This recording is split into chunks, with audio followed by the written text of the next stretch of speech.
ஒரு ஆழமான கடல், அந்த கடலுக்கு நடுவில் ஒரு ஆமை, ஆமைக்கு மேலே ஒரு மலை. ஸோ இந்த மலையை சுற்றி ஒரு பாம்பு, இந்த பாம்புக்கு ஒரு பக்கம் அசுரர்கள், இன்னொரு பக்கம் தேவர்கள். ஸோ இதுக்கும் மகாகும்ப மேளாக்கும் என்ன சம்பந்தம்? இதுதான் இந்த ஒரு வீடியோவில் பார்க்க போகிறோம். வெல்கம் டு எக்ஸ்ப்ளோர் வித் சரண்.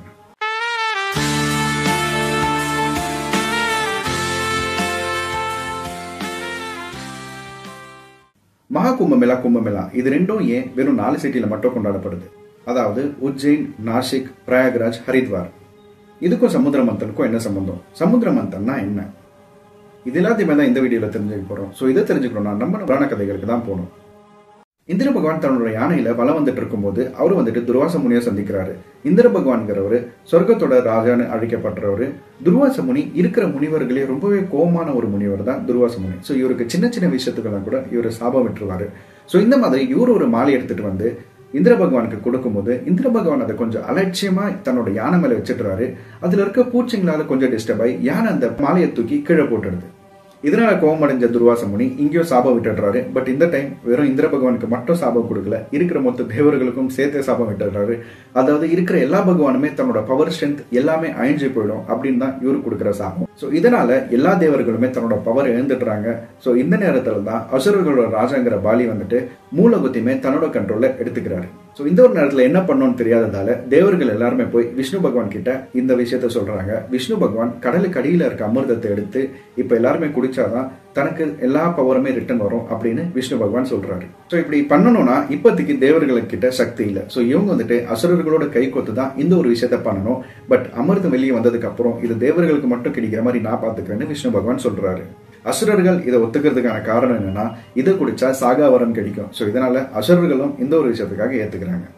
கடலே கடையணும்னா ரொம்ப பெரிய விஷயம் வேணும். ஸோ அந்த டைம்ல ரொம்பவே பெரிய விஷயமா இருந்தது ஒரு மந்தாரா மலை. ஸோ இந்த மாதிரி ஒரு விஷயத்த வச்சுதான் கடையணும். ஸோ மந்தாரா மலையவே பேத்தெடுத்துட்டு வந்து கடல்ல வைக்கிறாங்க. பட் கடலோட ஆழம் அதிகமா இருக்கிறதுனால மந்தாரா மலை மொத்தமா உள்ள போயிட்டே இருக்கு. இந்த ஒரு நேரத்துல தான் விஷ்ணு பகவான் கூர்ம அவதாரம் எடுத்து, அதாவது ஆமையா மாறி இந்த ஒரு கடலுக்கு அடியில போயிருந்து அதுக்கு மேல இந்த மந்தாரா மலையை வைக்கிறாங்க. ஸோ இந்த கூர்ம அவதாரம் விஷ்ணு அவதாரத்தோட 10 அவதாரத்துல இதுவும் ஒரு முக்கியமான அவதாரம். ஸோ இப்போ இந்த ஒரு மந்தார மலையவே சுத்தி விடணும்னா இதுக்கு ஒரு அவ்வளோ பெரிய கயிறு வேணும். ஸோ இதனாலதான் சிவபகவான் கழுத்துல இருக்க வாசுகிங்கிற பாம்பெடுத்து வந்து கயிறா சுத்தி விடுறாங்க. இப்ப அசுரர்களை வாழை பிடிக்க சொல்றாங்க, தேவர்களை தலை பிடிக்க சொல்றாங்க. இப்படி பிடிச்சி இழுக்கும் போது இந்த கடலை களையணும். பட் அசுரர்கள் இதை ஏத்துக்கிறதுக்கு ரெடியா இல்ல. நாங்க தான் தலை சைடு பிடிப்போம், நீங்க வால் சைடு பிடிங்கன்னு சொல்றாங்க. ஸோ தேவர்களும் இப்ப பவர் இல்லாததால அவங்க எப்படி சொல்றாங்களோ அப்படி பண்ணலாம்னு சொல்லிட்டு அவங்கள வால் சைடு போய் பிடிக்கிறாங்க. அசுரர்கள் தலை சைடு வராங்க. இப்படி இதை கடையும் போது 14 விஷயம் வெளியே வந்ததாகும். அதாவது அமிர்தம் மட்டும் இல்ல, இது இல்லாம ரொம்ப முக்கியமான ரத்னங்கள், விலங்குகள், நிறைய விஷயம் இருந்துச்சு. இந்த மாதிரி 14 விஷயத்துல முக்கியமான விஷயங்கள்ல பார்த்தா ஃபர்ஸ்ட் இதுல இருந்து வெளியே வந்தது ஹலாலங்கிற ரொம்பவே ஒரு டேஞ்சரஸான பாய்சன். இது பூமியில பட்டிருந்தா இருக்கிற மனித இனமே, உயிரினமே எல்லாமே அழிஞ்சிருக்குங்கிறது தான் இந்த ஒரு விஷயத்தோட ஒரு டேஞ்சரான ஒரு பவர். ஸோ இதனால இந்த ஒரு விஷயத்த சிவபகவானே குடிச்சிடுறாரு. இதை தொண்டையிலேயே இருக்கிறதுனாலதான் இந்த தொண்டை கொஞ்சம் ப்ளூ கலர்ல சேஞ்ச் ஆகுது. இதனாலதான் சிவபகவானுக்கு நீலகந்தங்கிற பேரும் வருது. இருக்கிற எல்லா தேவர்களுமே சிவபகவானுக்கு தன்னோட உயிரை காப்பாத்தினதுக்காக நன்றியும் சொல்றாங்க. லக்ஷ்மி பகவான் இதுல இருந்தா வந்தாங்க. அப்சராக்கள், அதாவது ரம்பை, மேனகை, இவங்களும் இதுல இருந்தா வராங்க. ஸோ லக்ஷ்மி பகவான் விஷ்ணு பகவானோட தன்னை கடவுளை எடுத்துட்டு விஷ்ணு பகவானோட போயிடுறாங்க. இல்லாம ரொம்ப அபூர்வமான விலங்குகள், அதாவது காமதேனு, கேட்கிற வரங்கள் எல்லாம் அள்ளி கொடுக்கிற காமதேனு, இதை வந்துட்டு பிரம்மா எடுத்து ரிஷிகளுக்கு கொடுத்துடுறாங்க. அதாவது அவங்க செய்யற பூஜைகள் எல்லாமே பால், நெய் இது எல்லாமே அன்லிமிட்டடா கிடைக்குங்கிறதுனால அவங்களுக்கு கொடுத்துடுறாங்க. ஐராவத்தாங்கிற யானையும் இதுல இருந்தா வருது. இது இந்திர பகவான் எடுத்துட்டு போயிடுறாரு. உச்சைஸ்ரவாசங்கிற 7 தலை கொண்ட குதிரை இதுல இருந்தா வருது. இதை வந்துட்டு அசுரர்களோட ராஜாவான பாலி எடுத்துக்கிறாரு. விலை மதிப்பில்லாத சில விஷயங்கள்ல ஒண்ணுதான் கஸ்தோபாஸ்ங்கிற ஒரு ரத்னம். ஸோ இந்த ஒரு ரத்னத்தை விஷ்ணு பகவான் எடுத்துக்கிறாரு. கல்ப விருட்சம், எப்பவுமே வருஷம் ஃபுல்லா பூத்து இருக்கிற இந்த ஒரு மரம் கேட்கிற வரங்கள் எல்லாமே கொடுக்கும். இதை வந்துட்டு இந்திரலோகத்துல தேவர்கள் எடுத்துட்டு போய் வச்சிடுறாங்க. இது மட்டும் இல்லாம சந்திரனும் இதுல இருந்தா வெளியே வருது. ஸோ இதுதான் சிவபகவான் தன்னோட தலையில எடுத்து வச்சுக்கிறாரு. கடைசியா வந்துதான் தன்வந்திரி. ஸோ இவங்களை வந்துட்டு தேவர்களோட வைத்தியர்னு சொல்லப்படுறாங்க. ஸோ இந்த ஒரு தன்வந்திரிங்கிற கடவுள் தான் தன்னோட கையில அமிர்தத்தை எடுத்துட்டு வராங்க. ஸோ அமிர்தத்தை பார்த்த உடனே அசுரர்களுக்கும் தேவர்களுக்கும் நடுவில் சண்டை ஆரம்பிக்குது. ஸோ இந்த ஒரு சண்டையில கருட பகவான் இந்த ஒரு பானையில இருக்க அமிர்தத்தை எடுத்துட்டு மேல பறக்கிறாரு. இப்படி மொத்தமா 12 திவ்ய நாட்கள் இந்த ஒரு கழுகு மேல பறந்ததா சொல்லப்படுது. இந்த டைம்ல ஒரு 4 துளிகள் பூமியில பட்டது.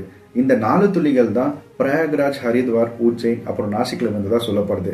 ஸோ இந்த ஒரு சாகாவரம் கொண்ட அமிர்தம் தான் இந்த பூமியில இருந்தது. ஸோ இதனாலதான் இந்த 4 இடத்துல மட்டும் கும்பமேளா, மகா கும்பமேளா கொண்டாடப்படுது. ஸோ இந்த ஒரு டைம்ல நீங்க இந்த தண்ணியில முழுகி வந்தீங்கன்னா உங்களுக்கு ரொம்பவே ஒரு முக்தி கிடைக்கும் அப்படின்னு சொல்லப்படுது. இதுக்கப்புறம் தான் கருட பகவான் கிட்ட இருந்து ஒரு அசுரர் இந்த ஒரு பானையை எடுத்துக்கிறாரு. சோ இது தெரிஞ்சு தேவர்கள் எல்லாருமே போய் மறுபடியும் விஷ்ணு பகவான் கிட்ட சொல்றாங்க. இப்போ விஷ்ணு பகவான் மோகினி அவதாரம் எடுத்து வராங்க. சோ மோகினி அவதாரம் எடுத்துட்டு வந்து இந்த அசுரர்கள் கிட்ட இந்த ஒரு பானை வாங்கி நான் எல்லாருக்கும் சரிசமமா பிரிச்சு தரேன்னு சொல்லிட்டு ஒரு சைடு ஃபுல்லாவே தேவர்கள், இன்னொரு சைடு அசுரர்களை உட்கார வச்சு இருக்கிற தேவர்களுக்கு எல்லாமே ஃபர்ஸ்ட் இவங்க இந்த ஒரு அமிர்தத்தை கொடுத்துடுறாங்க.